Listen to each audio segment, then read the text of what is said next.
Nous continuons avec cette série de vidéos en réalisant des tutoriels sur tout ce qui concerne les courtiers. Cette fois-ci, nous parlons d'eToro. Nous avons déjà fait une vidéo sur l'inscription et maintenant nous sommes sur comment acheter des actions sur eToro. Tout d'abord, si tu vas commencer à investir seulement maintenant, que tu n'as pas encore déposé ou même pas créé de compte, rappelle-toi que je te laisse un lien dans la description au cas où tu voudrais en créer un.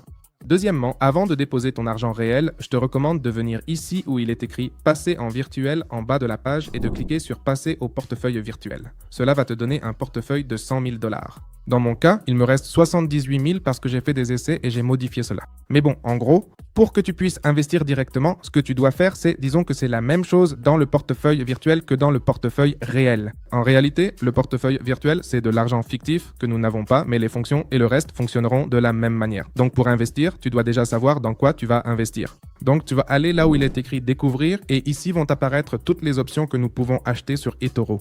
Donc actions, crypto-monnaie, indices, matières premières, devises, ETF, copy trader, portefeuille intelligent, NFT et bon, ces trois options ici, ou plutôt ces deux-là, le copy trader et les portefeuilles intelligents, je pense que nous ferons une vidéo spécifique à leur sujet plus tard. Si tu as une question sur eToro, si tu veux que je fasse un tutoriel spécifique, laisse-le moi dans la description, enfin dans les commentaires plutôt, pour que je sache quel contenu tu veux que je réalise à propos de cette plateforme. Donc, une fois que tu es ici, tu vas chercher l'action dans laquelle tu veux investir. Par exemple, tu viens ici dans la section des actions et supposons que tu veuilles investir dans Tesla. Alors, il te suffit simplement de cliquer dessus et ici, tu vas déjà pouvoir voir toute l'interface pour investir là-bas. Si jamais tu ne la trouves pas, tu peux la chercher en haut avec le ticker. Le ticker, c'est en gros le code que possède l'action sur la bourse où elle est cotée. Donc, dans ce cas, c'est sous le code TSLA. Comme tu vois, je cherche Tesla comme ça et ça m'apparaît ici, c'est-à-dire sans le E. Et là, je clique sur investir et ça m'amène à ce même point d'investissement. Voilà, une fois que nous sommes ici, nous trouvons différentes sections. D'abord, un résumé de toutes les informations que nous avons sur eToro, qui est en gros un résumé de toutes ces options qui sont ici. Par exemple, le graphique que nous avons ici, puis la section des analystes que nous avons là qui correspond aux prévisions des analystes. Et dans ce cas, c'est sur maintenir, c'est-à-dire en hold, ni acheter, ni vendre. Mais rappelez-vous que cela n'est pas forcément toujours correct. Cela peut être vrai, comme cela peut ne pas l'être. Il y a des actions ou des ETF pour lesquelles il est indiqué ici « Vendez tout parce que ça va s'effondrer ». Et il se trouve que si tu les gardes, un peu plus tard, l'ETF fait un x10 ou un x20.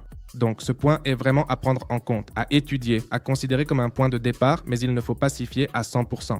Ensuite, les critères ESG, si réellement cette entreprise ou cette action respecte ces critères et dans quelle mesure. Et ensuite, ici, si l'on descend un peu plus bas, on peut configurer des alertes de prix. Et si par exemple nous ne voulons pas investir à 262 mais plutôt à 250, alors ici nous pouvons définir qu'une notification nous soit envoyée lorsque l'action baisse d'un certain pourcentage afin de pouvoir entrer et investir dans cette action. Ensuite, nous avons la section des actualités, des informations sur l'entreprise ou l'action. Et ici, en haut, nous avons une section très intéressante qui concerne les finances de l'entreprise afin que tu puisses voir précisément la capitalisation, la fourchette de la journée, la fourchette des 52 semaines.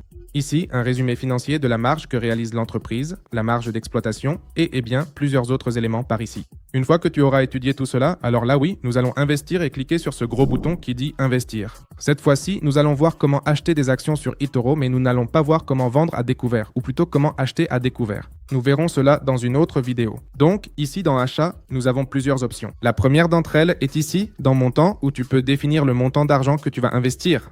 Par exemple, tu peux mettre 200 $ et cela signifie que tu vas acheter 0,76 actions. Cela veut dire que tu vas acheter des actions fractionnées, c'est-à-dire que tu n'achèteras pas une action entière. Pour pouvoir acheter des actions entières, ce que tu peux faire, c'est cliquer juste en dessous, là où apparaissent ces deux petites flèches qui semblent s'échanger. Tu cliques là et ce que tu fais maintenant, c'est que tu ne sélectionnes plus par montant, c'est-à-dire que tu ne dis plus « Bon, j'ai 200 $ à investir », mais plutôt « Je veux par exemple 5 actions de Tesla ». Donc il indique que si je veux 5 actions entières, je dois payer 1314, 1315. Et si je descends ici et que je mets par exemple 4,5, alors j'achète 4 actions et demie, c'est-à-dire une action fractionnée en 2. Et là, disons que j'ai choisi cela et que je vais l'acheter. Disons que j'ai choisi 5. Ensuite, nous avons le stop loss. Le stop loss est simplement un ordre dans lequel ce que tu peux faire, c'est acheter cette action. Et ce qui se passe, c'est que si j'achète par exemple ces 5 actions à 1314, mais qu'il s'avère qu'elles chutent et que la valeur de mes 5 actions descend à 1200, eh bien je n'ai pas besoin de surveiller en permanence pour voir si ça atteint 1200. Ce que je peux faire, c'est placer un stop loss pour que dès que ça atteint 1200 $, l'opération se ferme automatiquement. C'est-à-dire que je ne perds qu'environ 113-114 $ à ce moment-là. Et là, la position se ferme et je peux le paramétrer ainsi.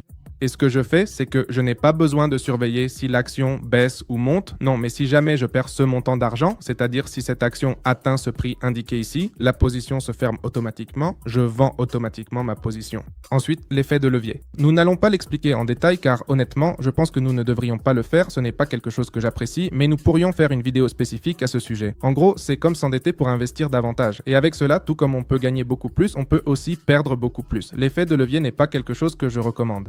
Nous le laissons à 1, ce qui veut dire que nous n'allons pas utiliser d'effet de levier. Nous n'allons pas emprunter, pour ainsi dire, mais que nous investissons avec notre propre argent. Ensuite, nous avons la section du Take Profit, similaire au Stop Loss, mais à l'inverse. Cela sert à ne pas surveiller en permanence nos gains, mais plutôt à nous fixer un objectif. Il se trouve que si nous voulons que cette action atteigne par exemple 1500 $, alors je le fixe à 1500 et je clique sur Définir. Alors, que se passe-t-il ? Qu'en ce moment, en achetant 5 actions, j'ai une valeur de 1315 $ et 45 cents. Que se passe-t-il si ces actions prennent de la valeur et que ce montant, cette somme, atteint 1500 $? Automatiquement, eToro clôturera l'opération quand j'aurai atteint ce gain, c'est-à-dire quand la valeur de mes actions sera à 1500 $. C'est positif, car pour celui qui veut aller jusqu'à un certain point, cela lui est utile, car l'action peut atteindre 1500 et ensuite redescendre. Mais beaucoup de personnes préfèrent ne pas mettre de take profit et l'enlèvent car elles disent « je vendrai moi-même, je verrai quand vendre, je n'ai pas besoin de ça ». Et ils laissent tout comme ça. Ensuite, nous trouvons le nom de l'action dans laquelle nous investissons pour confirmer que nous investissons bien dedans. Puis nous avons le type d'ordre. Nous avons l'ordre au marché et l'ordre limite. L'ordre au marché signifie que nous achetons cette action financière au prix exact auquel elle se négocie actuellement sur le marché boursier. Ensuite, il se peut que je veuille passer un ordre limite, c'est-à-dire que je veux fixer mon propre prix. Je ne veux pas payer 263,08, mais je veux payer 260. Eh bien, si je mets 260, l'ordre ne va pas s'exécuter immédiatement, mais ce qui va se passer, c'est que je devrais attendre que le prix atteigne ce montant pour que l'ordre soit exécuté. Si le prix n'atteint jamais ce niveau, si personne n'est prêt à vendre à ce prix, alors je ne pourrai pas acheter ces actions, donc l'ordre restera en attente indéfiniment. Donc voilà, ici je préfère laisser un ordre au marché pour une exécution immédiate. Et rappelle-toi aussi que selon la bourse dans laquelle tu investis, il y a des horaires. Donc, si tu investis à la bourse de Francfort ou à New York, les horaires sont différents. Ainsi, pour que ces actions puissent être exécutées, tu dois investir pendant les heures d'ouverture de la bourse. Sinon, l'opération restera en attente jusqu'à l'ouverture du jour suivant. Et il se peut qu'aujourd'hui j'investisse à 262,86 $ et que je sois prêt à payer ce prix. Mais il se trouve que demain, lorsque la bourse ouvre, cette action est déjà à 250 $. Donc, j'offre plus que ce que je vais réellement payer, si je place, dans ce cas, un ordre à court limité. Mais si je laisse un ordre au marché, alors je paierai le prix qui sera affiché à ce moment-là. Ensuite, le montant d'argent disponible que nous avons, rappelez-vous qu'il s'agit du portefeuille virtuel dont nous disposons, et ensuite nous avons les coûts estimés, c'est-à-dire la commission d'$1 qu'eToro nous facture actuellement lorsque nous investissons dans des actions. Donc, comme nous pouvons le voir, nous avons ce montant et une fois que nous avons vérifié que tout est en ordre, que nous sommes d'accord avec tout, alors nous cliquons sur Acheter et il indique ici commande reçue, puis commande complétée. Cela s'est exécuté si rapidement parce que le marché est ouvert au moment où je parle et enregistre cette vidéo. Je viens ici dans le portefeuille, regarde, l'action que je viens d'acheter apparaît déjà ici, la quantité d'unités s'affiche ainsi que le prix moyen auquel j'ai acheté, les gains, les pertes à ce moment précis. Ici, nous sommes en positif, nous venons tout juste d'acheter et l'action se porte bien, nous allons la laisser là. Et ensuite, eh bien, les gains et pertes en pourcentage, c'est-à-dire que nous avons gagné 0,13%, puis la valeur actuelle de notre action ou de notre investissement en ce moment. Et c'est ainsi que nous investissons. Si nous voulons acheter autre chose, il suffit de cliquer à nouveau sur Investir. Pas besoin de fermer et de rouvrir une position, il suffit de cliquer sur Investir et d'indiquer le nombre d'actions que nous souhaitons.